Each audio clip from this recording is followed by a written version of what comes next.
Hi viewers, welcome to our channel. ప్రస్తుతం మనతో పాటు సీనియర్ జర్నలిస్ట్ దాము బాలస్ సార్ వారితో మాట్లాడు. నమస్కారం సార్. నమస్తే. బండ్ల గణేష్ గారికి సంబంధించిన ఒక చెక్ బౌన్స్ అవ్వడంతో ఆయనకి 1 year జైలు శిక్ష విధించడం జరిగింది సార్. మరి అసలు ఈ ఇష్యూలో అసలు ఏం జరిగింది sir? Ongole second additional metropolitan court Bandla గణేష్కి 1 year జైలు శిక్ష, 95 లక్షల జరిమానా విధించింది. అప్పీల్ కోసం 1 month వరకు టైము ఇచ్చింది. ఇది ఇప్పుడు సెన్సేషన్ అవుతుంది. ఎందుకంటే బండ్ల గణేష్ ఇది ఫస్ట్ కేసు కాదు, మనమే చెప్పుకున్నాం. లాస్ట్ ఇయర్ కూడా ఇక్కడ ఎర్రమంజల్ కోర్టు కూడా అతనికి 6 నెలల జైలు శిక్ష విధించింది, 15 లక్షల ఫైన్ కూడా వేసింది. అప్పుడేమో టెంపర్కి కథ రాసిన వక్కంతం వంశీకి ఆయన డబ్బులు ఇవ్వాల్సి ఉంది. ఎందుకంటే టెంపర్ని ప్రొడ్యూస్ చేసింది వాళ్ళ బ్యానర్ అనమాట. సో పరమేశ్వర ఆర్ట్స్ ప్రొడక్షన్స్. సో ఆ బ్యానర్కి సంబంధించి ఆయన రాశాడు కాబట్టి ఆయనకి 25 లక్షల చెక్ ఇచ్చాడు గణేష్. ఆ చెక్ తీసుకొని వెళ్ళి బ్యాంకులో వేస్తే ఇన్సఫిషియెంట్ ఫండ్స్ అని చెక్ రిటర్న్ వచ్చింది. అప్పుడు అనేక సార్లు వక్కంతం వంశీ బండ్ల గణేష్ను అడిగినప్పటికి కూడా ఆయన ఆన్సర్ ఇవ్వట్లేదు. దాంతో అతను కోర్టులో చెక్కుని ప్రజెంట్ చేసి కోర్టులో కేసు ఫైల్ చేశాడు. సో దానికి సంబంధించి 6 months వచ్చింది. దాని తర్వాత అతను బెయిల్ తెచ్చుకొని బయట ఉన్నాడు అప్పటి నుంచి. ఆ తర్వాత సెటిల్ చేసుకున్నాడు అని చెప్తున్నారు. సో ఇప్పుడు మళ్ళీ బండ్ల గణేష్ ఇంకొకసారి వార్తలకు వచ్చాడు. సో ఇతను మనకు తెలుసు నోటితోలకు వెరీ పాపులర్ ఆయన. సో దానివల్ల కూడా ఈ గొడవ జరిగిందని చెప్తున్నారు. యాక్చువల్గా 2019లో మధ్యరాలపాడు అనే ఒక ఊర్లో జానకిరామయ్య అనే దగ్గర ఈయన 95 లక్షల క్యాష్ అప్పు తీసుకున్నాడు. అయితే అప్పు ఇవ్వలేదు. దానికి బదులుగా ఆయన చనిపోయినారు. చనిపోయిన తర్వాత వాళ్ళ నాన్న, ఈ జానకిరామయ్య చనిపోయినాక వాళ్ళ నాన్నకు 95 లక్షల చెక్కు ఇచ్చానని చెప్తున్నారు. కానీ వాళ్ళ నాన్న బ్యాంకులో చెక్ వేసినప్పుడు ఇన్సఫిషియెంట్ ఫండ్స్ లేవని చెప్పి చెక్ రిటర్న్ వచ్చింది. ఆయన అనేక సార్లు చేసినా కూడా ఇతను బూతులు తిట్టడం, నాకు ఫోన్ చేయొద్దని చెప్పడం, ఇలాంటివి చేస్తున్నాడని చెప్తున్నారు. దాంతో ఆయన గత్యంతరం లేక తన అడ్వకేట్ ద్వారా కోర్టుకు వెళ్ళినట్టుగా చెప్తున్నారు. సో కోర్టు ఇప్పుడు 1 year జైలు శిక్ష, 95 లక్షల జరిమానా విధించింది. మరి గణేష్ మళ్ళీ కూడా నాకు తెలిసి అప్పీల్కి వెళ్తాడు. ఎందుకంటే 1 month అప్పీల్కి ఉంది కాబట్టి అప్పీల్కి వెళ్తాడు. అతనికి మేబీ ఇలాంటివంతా కొట్టిన పిండి కావచ్చు. ఇవన్నీ అలవాటు అయిపోయింటాయి చెక్కులు బౌన్సులు అనేది. వాళ్ళకి మనం దీన్ని పెద్ద వార్తగా మీడియా చెప్పుకుంటుంది, కానీ వాళ్ళకి ఇలాంటివి అనేకం ఉంటాయి. అందరూ కూడా కోర్టులకు వెళ్ళరు. కోర్టులకు వెళ్ళినా కూడా జరిమానా పడదు. నిన్ననే మనం జయప్రదకి కూడా చెప్పుకున్నాం. జయప్రదకు కూడా ఇట్లా అనేక సార్లు శిక్ష పడింది. కానీ ఆ తర్వాత ఏమైందనేది ఎవరికి తెలియదు. అంటే మేనేజ్ చేసుకుంటారు వాళ్ళు. కోర్టుల్లో కూడా వాళ్ళు మంచి అడ్వకేట్లను పెట్టుకుంటారు. తర్వాత అప్పీల్స్కి వెళ్తారు, లేదా వీళ్ళకి కొంత డబ్బులు ఇచ్చి సెటిల్ చేసుకుంటారు. ఇలాగ ఈ చెక్ బౌన్స్లు అనేవి నిజంగా జైల్లో కూర్చునేది అరుదుగా ఉంటుందన్నమాట. సో ఇప్పుడు మామూలుగా అసలు చెక్ బౌన్స్ ఏంటి, ఎందుకు అవుతుంది, దాని ప్రొసీజర్ ఏందనేది ఇంతకుముందు మనం వీడియో చేసినప్పుడు కూడా కామెంట్స్లో కొంతమంది అడిగారు.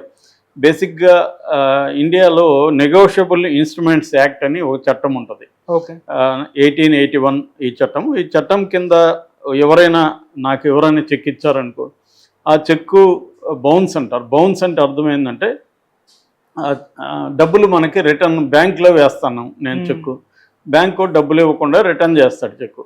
ఈ రిటర్న్ చేయడానికి వేరే కారణాలు కూడా ఉండొచ్చు. సంతకాలు టాలీ కాకపోవచ్చు, లేకపోతే ఇంకేదన్నా టెక్నికల్ ప్రాబ్లం రావచ్చు, డేట్ కరెక్ట్గా లేకపోవచ్చు, అలాంటివి ఏదైనా ఉండొచ్చు. అవేమన్నా ఉన్నప్పుడు చెక్ బౌన్స్ కేసు కిందకి రాదు. అది చెక్ బౌన్స్ కేసు ఎప్పుడంటే ఇన్సఫిషియెంట్ ఫండ్స్ అని బ్యాంకు చెప్పాలి. అంటే ఎవరైతే మనకి చెక్ ఇచ్చారో అతని అకౌంట్లో డబ్బులు లేవు, దీనికి ఇచ్చేంత డబ్బులు లేవు కాబట్టి రిటర్న్ చేస్తున్నాం అనేది ఇవ్వాలి. తర్వాత మనం బ్యాంక్ దగ్గర నుంచి రిటర్న్గా స్టేట్మెంట్ కూడా తీసుకోవాలి. ఇన్సఫిషియెంట్ ఫండ్స్ వల్లనే నేను రిటర్న్ చేస్తున్నామని బ్యాంక్ దగ్గర మనం స్టేట్మెంట్ తీసుకున్న తర్వాత చెక్ బౌన్స్ నోటీస్ అంటారు. చెక్ బౌన్స్ నోటీసు మనకి ఎవరైతే చెక్ ఇచ్చారో వాళ్ళకి check bounce notice within 30 days, అంటే బ్యాంకు మనకి చెప్పినాక 30 days లోపల మనం నోటీస్ ఇవ్వాల్సి ఉంటుంది. నోటీస్ ఇచ్చిన తర్వాత ఆ వ్యక్తికి 15 days టైం ఉంటుంది. 15 daysలో అతను రిప్లై ఇవ్వచ్చు. సో ఆ రిప్లై ఇవ్వకపోయినా, లేకపోతే ఆ రిప్లైకి మనం సాటిస్ఫై కాకపోయినా మళ్ళీ మనకి 30 days టైం ఉంటుంది కోర్టుకు పోవడానికి. సో ఈ 30 days టైంలో మనం వెళ్ళొచ్చు. ఈ లోపల అతను ఏమన్నా ఆపి లేదు మళ్ళీ బ్యాంక్లో చెక్ వేయండి, నేను నా ఫండ్స్ ట్రాన్స్ఫర్ చేస్తాను, అనుకోకుండా విత్డ్రా చేయాల్సి వచ్చింది అని అట్లాంటి కారణాలు ఏమన్నా చెప్పినప్పుడు చేయొచ్చు. లేదా ఆ చెక్ ఇచ్చేసేయండి, నేను వేరే చెక్ ఇస్తానని వేరే చెక్ తీసుకొని దీన్ని నెచ్చి దాన్ని మనం వేరే బ్యాంక్లో ఇచ్చారనుకో, వేరే బ్యాంక్ చెక్, అప్పుడు దాన్ని తీసుకెళ్ళి వేరే బ్యాంక్లో మనం హానర్ చేసుకోవచ్చు. ఇది జనరల్గా ప్రొసీజర్. సో ఈ ప్రొసీజర్ చాలామందికి తెలియక ఒక్కొక్కసారి ఏం చేస్తారంటే చెక్కు ఎక్కువ వ్యాపార లావాదేవీలు ఉన్నప్పుడు కొంత మర్చిపోయే అవకాశాలు కూడా ఉంటాయి. ఫలానాడికి మనం చెక్ ఇచ్చాము అనేది మర్చిపోయి మనం ఇంకొక అర్జెన్సీ వచ్చినప్పుడు దాన్ని విత్డ్రా చేయొచ్చు. అలాంటప్పుడు కూడా జరుగుతుంటాయి. మామూలుగా చెక్ బౌన్స్ కేసులు అనేవి అనేక ఏరియాల్లో జరుగుతూ ఉంటాయి. బట్ సినిమా వాళ్ళు జరిగినప్పుడు చర్చకు వస్తుంటాయి. నిజానికి మిగతా జరిగినప్పుడు ఏమి మనకి ఎక్కడ మీడియాలో రాదు, సినిమా వాళ్ళు జరిగినప్పుడు వస్తుంటుంది. అయితే ప్రొడ్యూసర్లు ఇట్లాంటివి కామనే. నేను ఆ మధ్య కూడా ఒక సినిమా చూశాను, 400 చెక్కులు బౌన్స్లు అయినాయి. అంటే చిన్న చిన్న కార్మికులకు కూడా చెక్కులు బౌన్స్లు అయినాయి. వాళ్ళు ఆ 400 మంది కూడా ఎవరు కూడా కోర్టుకు పోలే. ఎందుకంటే అన్నీ కూడా చిన్న చిన్న అమౌంట్స్. మళ్ళీ ఈ ప్రొడ్యూసర్ వచ్చే ఇతని మీద కోర్టుకు వెళ్తే ఈ ప్రొడ్యూసర్ మళ్ళీ సినిమాలో ఛాన్స్ ఇవ్వడేమో అని చెప్పి మళ్ళీ వచ్చి పని చేసుకోవడం, దాన్ని ఎప్పుడన్నా వాళ్ళు ఏదన్నా కొద్దిగా ఇస్తే తీసుకోవడం, ఇలాగా సినిమా ఇండస్ట్రీలో వెరీ వెరీ కామన్ చెక్ బౌన్స్లు అనేది. అదేమీ ఆశ్చర్యకరమైన విషయం కాదు, చాలా కామన్. ఎందుకంటే సినిమా ఎండింగ్ వచ్చేటప్పటికి ముఖ్యంగా లాస్ట్ షెడ్యూల్లో ఎగ్గొడుతుంటారు. లాస్ట్ షెడ్యూల్లో ఎగ్గొట్టేసి నెక్స్ట్ సినిమా చూద్దాంలే అని చెప్పేస్తుంటారు. అందుకని మ్యాక్సిమం పనిచేసే వాళ్ళంతా బిగినింగ్లో ఎంత లాగగలిగితే అదే వాళ్ళకి దొరికినట్టు అనమాట. అందరికి కూడా తెలుసు వీళ్ళు లాస్ట్ షెడ్యూల్లో ఎగ్గొడతాడని. సో ఇది కామన్. చాలామంది ఇలా చేస్తుంటారు. ముఖ్యంగా తక్కువ స్థాయి ఎంప్లాయీస్ని, అసిస్టెంట్ డైరెక్టర్లు, లేకపోతే రోజు డైలీ లేబర్ పనిచేస్తారు కదా సెట్లల్లో, ఇట్లాంటివి అలాంటి వాళ్ళకి ఎగ్గొడుతుంటారు. కొంతమంది ఏమంటే యూనియన్ లెవెల్లో కేసులు వేస్తుంటారు. వాళ్ళ యూనియన్లు ఈ ప్రొడ్యూసర్తో కొట్లాడుతుంటారు. సో ఇలాంటివి వెరీ కామన్. ఇట్లా చెక్ బౌన్స్లు అనేవి రేర్గా మనం వింటుంటాము. బట్ ఇతనిది ఎందుకు విన్నామంటే ఇది రెండోసారి. ఆల్రెడీ మన ఒక్కంత వంశీ తిన్నాం. ఇప్పుడు ఇది ఈ వ్యక్తి ఎవరు అనేది మనకు తెలీదు. మధ్యరాలపాడు జానకిరామయ్య ఎవరు ఏంటి, ఇతనికి ఎందుకు 95 లక్షలు వితౌట్ కొలేటరల్ సెక్యూరిటీ. మామూలుగా చెక్కు తీసుకొని లోన్లు ఇవ్వడం అనేది ప్రైవేట్ వ్యక్తులు ఎక్కువగా చేయరు. ఏదో కొలేటరల్ సెక్యూరిటీ పెట్టుకుంటారు. ఎందుకంటే ఈ కోర్టుల్లో అంతా కొట్లాడాలి, దానికి తగిన శక్తి ఉండదు. రెండోది త్వరగా తేలవు, కేసులు పోస్ట్ పోన్లు అవుతూ ఉంటాయి. ఇవన్నీ ఏంటంటే ఫైనాన్షియల్ ఇన్స్టిట్యూట్స్ లైక్ బ్యాంక్స్ అవన్నీ వాళ్ళైతే అన్ని రకాలుగా సెక్యూరిటీ వాళ్ళు కొట్లాడగలరు. సో అది చేస్తుంటారు. ఇలాంటిది రేర్ అని చెప్పుకోవచ్చు. అంటే చెక్కు తీసుకొని డబ్బులు ఇవ్వడం, అప్పు తీసుకోవడం, అప్పు ఇవ్వడం అనేది ఏదో నమ్మకాల మీద జరుగుతుంటాయి. చెక్ అనేది ఓన్లీ చాలామంది అంటారు చెక్ దేనికి 4 గీసుకొనా నువ్వు ఇచ్చే చెక్కు అనేది కూడా అంటుంటారు. అంటే ఎందుకంటే కోర్టులు వేస్తారు, కోర్టులో ఇతను డబ్బులు కట్టాడు, జైలు శిక్ష అంటారు. జైలు శిక్ష కూడా ఈ సెక్షన్ కింద మ్యాక్సిమం 2 years ఉంటుంది. సో 2 years జైలు శిక్ష, ఇచ్చిన అమౌంట్కి డబ్బుల వరకు ఫైన్ వేయచ్చు అనమాట.